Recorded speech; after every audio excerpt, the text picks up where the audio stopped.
ഇന്ന് ഉച്ചയൂണിന് വളരെ രുചികരമായ ഒരു മാങ്ങാ പുളിശ്ശേരിയും അതുപോലെ തന്നെ അതിന് സൈഡ് ഡിഷായിട്ടൊരു ബ്രിഞ്ചൽ ഫ്രൈയുമാണ്. അതെങ്ങനെയാണ് നമുക്ക് തയ്യാറാക്കുന്നതെന്ന് നോക്കാം. ഇതിനായിട്ട് 2 മാങ്ങ എടുത്തിട്ടുണ്ട്.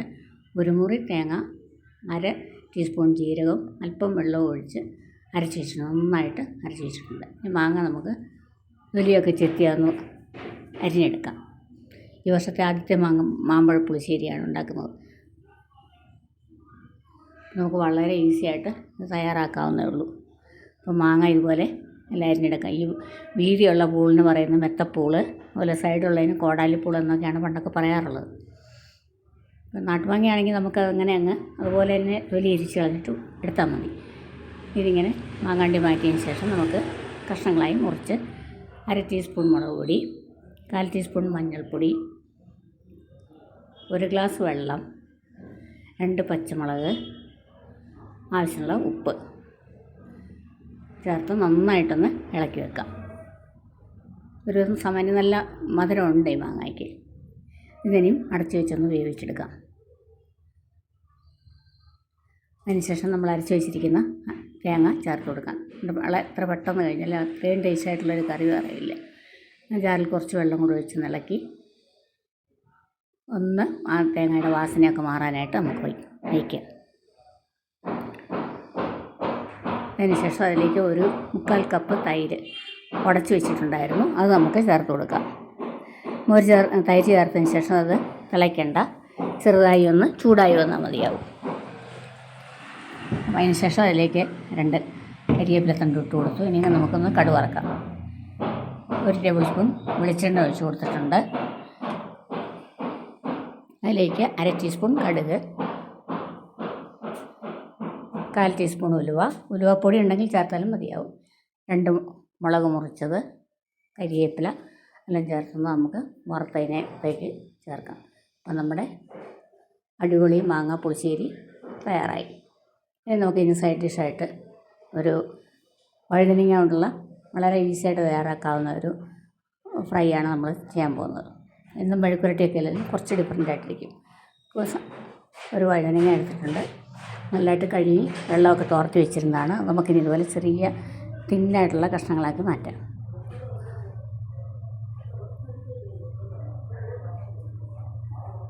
ഒരെണ്ണം ഉണ്ടെങ്കിൽ നമുക്ക് സാമാന്യം ഒരു 3-4 പേരുള്ള വീട്ടിലേക്ക് ആവശ്യമുള്ള ഫ്രൈ ഉണ്ടാക്കാൻ പറ്റും. ഇനി ഒരു മിക്സ് തയ്യാറാക്കാം. അതിനായിട്ടൊരു ബൗളിലേക്ക് കോൺഫ്ലോറാണ് എടുക്കുന്നത്, കടലമാവാണെങ്കിലും എടുക്കാവുന്നതാണ്. ഒരു 4 ടേബിൾ സ്പൂണോളം ഞാനിതിന് ചേർത്തിട്ടുണ്ട്.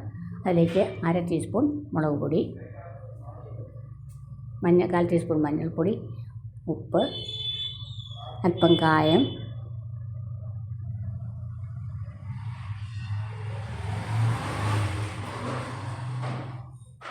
പൊടി 2 ടേബിൾ സ്പൂണാണ് ആദ്യം എടുത്ത്, പിന്നീട് 2 ടേബിൾ സ്പൂൺ കൂടെ ആഡ് ചെയ്തിട്ടുണ്ട്. ഇനി കുറേശ്ശെ വെള്ളം ചേർത്ത് നമുക്ക് നന്നായിട്ടൊന്ന് മിക്സ് ചെയ്തെടുക്കാം.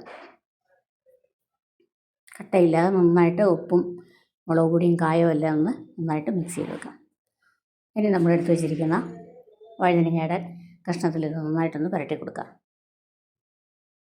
എല്ലാവരും പറ്റത്തക്ക രീതിയിൽ നമ്മളിത് പുരട്ടി കൊടുക്കണം. വളരെ ഇതുപോലെ പെട്ടെന്ന് നമുക്ക് തയ്യാറാക്കാം, പോലെ വളരെ ടേസ്റ്റിയാണ്. ഇന്ന് മെഴുക്കുരട്ടിയൊക്കെ വെക്കുന്നതിലും ഒരു ഡിഫറെൻ്റ് ആയിട്ടുള്ള ടേസ്റ്റ് അല്ലേ ഇത്. പിന്നെ അധികം എണ്ണയും വേണ്ട, നമ്മൾ ഡീപ് ഫ്രൈ ചെയ്യുന്നില്ലല്ലോ ഇത്, അതുകൊണ്ട് അധികം എണ്ണയുടെ പ്രശ്നവും വരുന്നില്ല. പാൻ ചൂടായിട്ടുണ്ട്. ചൂടായ പാനിലേക്ക് 1 ടീസ്പൂണോളം വെളിച്ചെണ്ണ ഒഴിച്ച് കൊടുത്തിട്ടുണ്ട്. ഇനി ഇതിലേക്ക് നമ്മളിത് എടുത്ത് വെച്ചിരിക്കുന്ന ഓരോ കഷ്ണങ്ങളായിട്ട് ചൂടാക്കിയെടുക്കുക. ഒന്നും മൊരിഞ്ഞ് വരണം. ഒരു മീഡിയം ടു ലോ ഫ്ലെയിമിൽ വെച്ച് നമുക്ക് 2 സൈഡും മൊരിച്ചെടുക്കാം.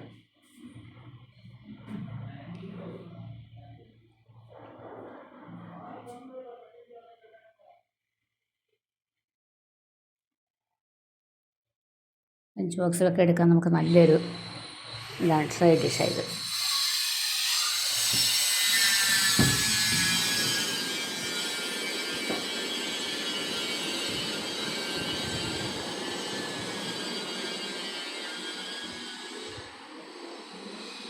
അപ്പം അങ്ങനെ ഒരു സൈഡ് മുരിഞ്ഞ് വന്നിട്ടുണ്ട്. തിരിച്ചിട്ടതിന് ശേഷം നമുക്ക് ആ സൈഡും കൂടെ നന്നായിട്ടൊന്ന് പൊരിച്ചെടുക്കാം.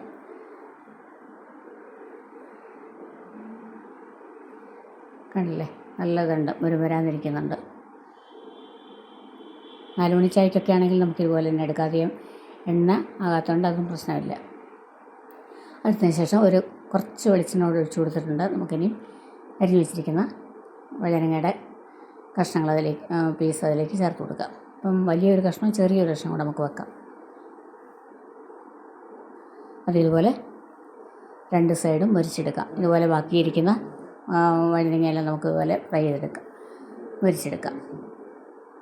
അപ്പം അങ്ങനെ ഇന്നത്തെ വിഭവമായ ബ്രിഞ്ചോൾ ഫ്രൈയും അതുപോലെ തന്നെ നമ്മുടെ മാമ്പഴ പുളിശ്ശേരിയും എല്ലാവർക്കും ഇഷ്ടപ്പെട്ടു എന്ന് വിചാരിക്കുന്നു. ഇഷ്ടപ്പെട്ടുവെങ്കിൽ നിങ്ങൾ ഷെയർ ചെയ്യുകയും സബ്സ്ക്രൈബ് ചെയ്യുകയൊക്കെ ചെയ്യണം. അതുപോലെ തന്നെ എല്ലാവരും ഇങ്ങോട്ട് വരുമെന്ന് വിചാരിക്കുന്നു കേട്ടോ. പിന്നെ മറ്റൊരു അടിപൊളി വീഡിയോയുമായി നമുക്ക് വീണ്ടും കാണാം. ഒരു നാടൻ ഊണാണ് ഇന്ന് ഞാൻ തയ്യാറാക്കിയിരുന്നത്. എല്ലാവർക്കും ഇഷ്ടപ്പെട്ടുവെങ്കിൽ കമൻറ്റ് ചെയ്യാനും മറക്കരുത്.